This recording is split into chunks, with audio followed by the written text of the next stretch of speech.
What is up, guys? Welcome back to the channel and welcome back to Gran Turismo 7. Today's video is all about your guys' opinions on what you want to see from future updates of GT7, of course from 1.51 onwards. So I have took the 10 top rated comments from my personal wish list and put them all together into a handy little video. So I'll go through the top ones and discuss every single one of them. So let's start off with number 1, which is all about the invites being removed. Of course, this is a massive talking point when it comes to Gran Turismo 7, that the invitational system just does not work, and I fully agree with that, and there's a good reason for it.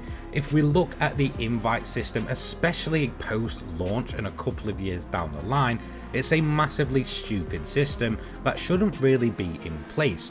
We have cars like the Aston Martin Vulcan, but then not the Aston Martin Valkyrie, locked under invitations. And it's the same when it comes to Bugatti. We have the likes of the Veyron and then the Chiron not under the invitation system. So for me, it's just a pointless system that entirely needs removing. And of course it is doable, as Polyphony actually did this to say sorry all the way back in April of 2022, when everything was kind of kicking off around the whole release of the game. So I absolutely agree that the invitational system definitely needs removing. Let's move on next to the second top rated one, which was endurance racing. I fully agree with this. Something that is iconic to the Gran Turismo series is endurance races. Now for me, this is something that has been entirely lacking properly ever since probably about Gran Turismo 5. Since then, we've seen the decline in them, especially really starting with GT6, GT Sport. Once again, it had another decline, and then when it comes to GT7, they're entirely absent. The most we actually have is an hour-long race, and there's only a handful of them. One main grinding one, and the rest are actually part of the mission challenges. So I fully agree that endurance races for me are absolutely iconic in game and definitely need to make a proper return. When it comes to racing games, some of my favourite races are those that you have to plan out your fuel usage, your tyre life for hours upon hours, and honestly, endurance racing for me is a must in any serious racing game. Let's move on next to the third top rated comment, which you can probably guess was selling parts. This one I fully agree with. It's pretty much bizarre that it's not in game, and I've never understood why it isn't a thing. If we look at all the parts tickets we get and the engine swaps tickets, they all have a credit amount tied to them. So if you actually look at every single ticket that you've received in game, whether that's the parts ticket or the actual engine swaps ticket, they do have a corresponding credit amount to them. This is typically what it actually costs to buy that part or that engine swap. So for me, just putting a system in place to be able to maybe sell these free tickets that we've got for possibly, let's say, 50% would just be another avenue to actually make credits in game. For me, it would tie in perfectly with the likes of the selling cars and of course the extreme tuning. A lot of these kind of parts tickets we get are for cars that we might never ever go ahead and tune, or maybe we already have. So again, just leaving these parts to collect dust or just be completely useless, for me, just put in selling parts. Next up is going to be the Eiger layouts. Now I fully agree with this. Of course, Eiger Nordhavn did come to GT7 with update 1.49. It's one of the more legendary tracks in game. A lot of people have loved it since the kind of HD era onwards, I would say. So the likes of, you know, Gran Turismo 5 onwards, it's become insanely popular. But I was pretty surprised when they also kind of announced the Subaru rally car and that Eiger would only have that one single layout. Of course, missing a ton of layouts to it. We do have the extremely long one, which, okay, wasn't the most fun in the world, but was pretty great for driving around and cruising. And of course, we do have the dirt and rally layouts to Eiger Nordhavn. So to leave them out of the game is a massive shame. We did, of course, get the more iconic layout, which is typically the shorter layout. However, to just leave the others out was pretty bizarre and a massive shame. For me, they definitely need to go back and add those extra layouts in some of the future updates. Next up is the no free credit cap. Now, if you didn't know, when it comes to Gran Turismo's credit system, you are capped at free credits at 100 million credits. So you cannot earn over 100 million credits. The only other way you can actually go above that is by purchasing credits in game. So if you ever see a player with over 100 million credits in game, then yes, they brought microtransactions, but in terms of the actual free credit cap, it's just stupid and pointless. It doesn't seem right that they actually limit the amount of free credits you can have in game. If you've been playing the game for a long time and you bought all the cars and all the engine swaps, you'll notice that your credits build up quite quickly, of course, because you're not spending them.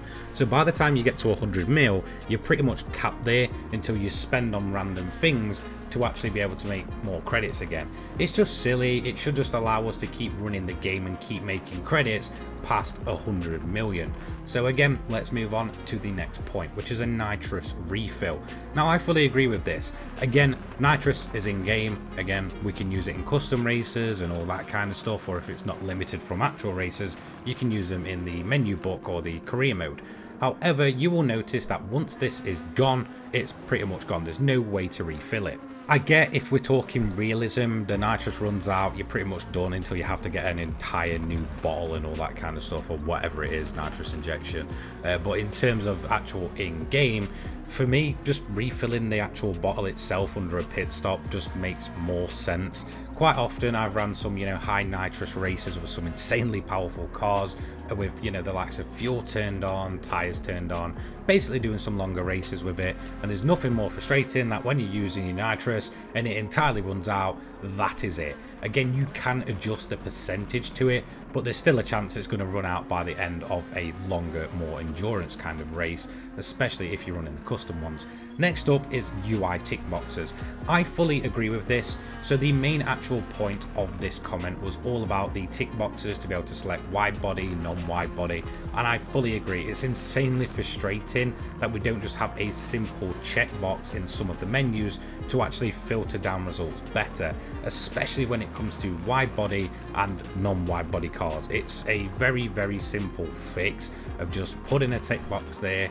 There we go, we can tick it that we want wide body, standard body, whatever, or even specific parts. That would be fantastic. It's a quick, easy job just to make the menus of Gran Turismo 7 that much more accessible. One of the worst things about Gran Turismo has always been the actual in-game menus. They're pretty much terrible across the board, and it's no different when it comes to Gran Turismo 7. So just put in some tick boxes in game so we can actually check off the specific things we want to find cars easier is absolutely a must. Next up, VR updates. So for you guys that run VR all the time, and there's quite a few of you funnily enough, I do fully agree with this point. Now for me personally, I don't play GT7 in VR that much anymore. I kind of did at first, but then I've kind of phased away from it. I'm just not that bothered by it anymore. But there's a lot of guys that will only play in VR.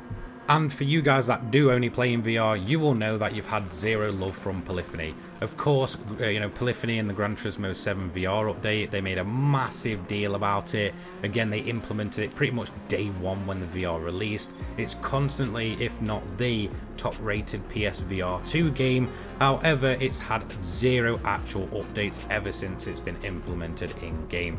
Mainly relating to the HUD for this one, there is zero customizability when it comes to it. It's either pretty much on or off in a set specific way.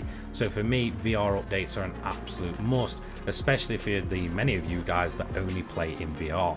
Next up, we have active weather on pretty much every track. This is a must in any racing game in 2022 onwards from obviously GT7's release. That active weather on every track kind of just needs to be there. I get it's a pretty complex system when it comes to Gran Turismo 7, but again, it just breathes new life into every single track in game. Having a day-night cycle and active weather on every single track in game for me is a must. It's a big deal. And honestly, it's a pretty big game changer as well. Again, just going from a track in the dry to doing it in the wet or at night, having that day-night cycle on there just adds to the realism of it. Let's be honest, there's only a few places on Earth where it's constantly on drought, and a lot of these tracks in game, even the ones that are notorious for getting rain in real life, don't actually have rain or a day-night cycle. It's a massive missed opportunity. So for me, active weather and a day-night cycle at every track in game is a must. And that's going to move me into the final point. This is definitely a big one, B-Spec. This is something that has not been present for what feels like absolutely forever. This, at the end of the day, was a promised return to the Gran Turismo titles of old. It's a proper numbered Gran Turismo title, and yet we have no B-Spec in-game. This is a massive must. Surely, just surely they can do it. In my personal opinion, the best version of B-Spec we ever had was in Gran Turismo 5. I sunk hundreds of hours into B-Spec there. There was nothing better than kind of, you know, training your driver up, watching him race through all the races and kind of build up his own little side career. It was fantastic. And honestly, not to have this in a proper return to form, quotation marks, numbered Gran Turismo title is a massive shame. B-Spec for me has to make a return. It's iconic to the series, and to not have it in GT7 just feels kind of criminal. So there we go, that is 10 things that you guys really want to see from future updates to Gran Turismo 7. A massive thank you to all of my channel members, and a massive thank you to you guys watching at home. I hope you have a fantastic day. Take care guys, peace.